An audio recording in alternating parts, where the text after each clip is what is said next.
Now the Pharisees and Sadducees came up, and testing Yahusha to get something to use against him, they asked him to show them a sign from heaven which would support his divine authority.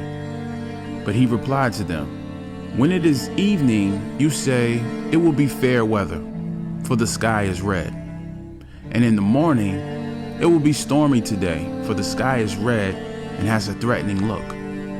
You know how to interpret the appearance of the sky, but you cannot interpret the signs of the times? An evil and morally unfaithful generation craves a miraculous sign, but no sign will be given to it, except the sign of the prophet Jonah." Then he left them and went away. When the disciples reached the other side of the sea, they realized that they had forgotten to bring bread.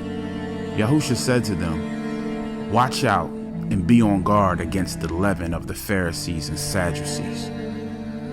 They began to discuss this among themselves, saying, "He said that because we did not bring bread." But Yahusha, aware of this, said, "You men of little faith, why are you discussing among yourselves that you have no bread? Do you still not understand or remember the 5 loaves for the 5,000 and how many baskets you picked up? Or the 7 loaves for the 4,000 and how many large baskets you picked up? How is it that you fail to understand that I was not talking to you about bread? But beware of the leaven of the Pharisees and Sadducees." Then they understood that he did not tell them to beware of the leaven of the bread, but of the false teaching of the Pharisees and Sadducees. Now when Yahusha went into the region of Caesarea Philippi, he asked his disciples, "Who do people say that the Son of Man is?" And they answered, "Some say John the Baptist, others Elijah, and still others Jeremiah, or just one of the prophets." He said to them, "But who do you say that I am?" Simon Peter replied, "You are the Christ, the Messiah, the Anointed, the Son of the living Elohim."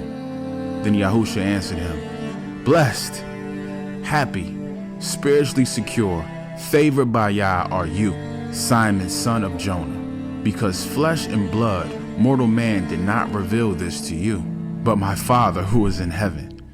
And I say to you that you are Peter, and on this rock I will build my ecclesia, and the gates of Hades, death, will not overpower it.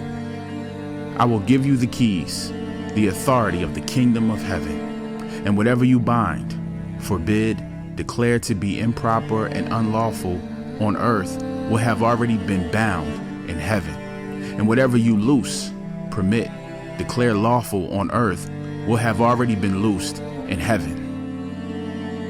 Then he gave the disciples strict orders to tell no one that he was the Christ, the Messiah, the Anointed.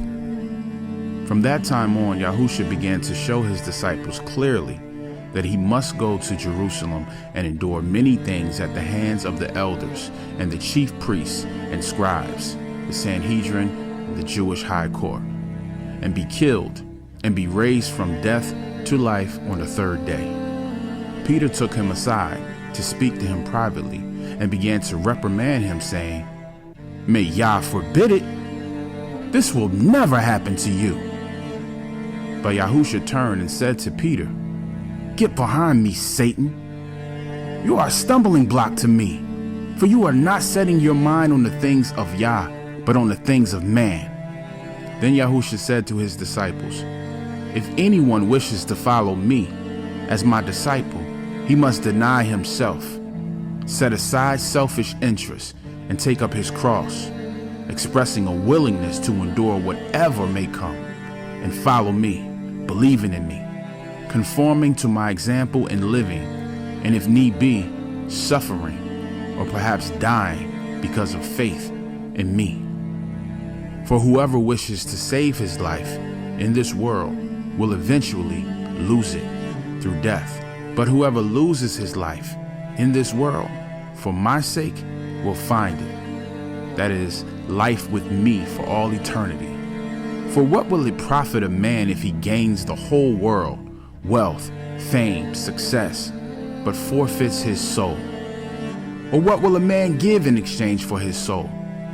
For the Son of Man is going to come in the glory and majesty of his Father with his angels, and then he will repay each one in accordance with what he has done. I assure you, and most solemnly say to you, there are some of those standing here who will not taste death before they see the Son of Man coming in his kingdom.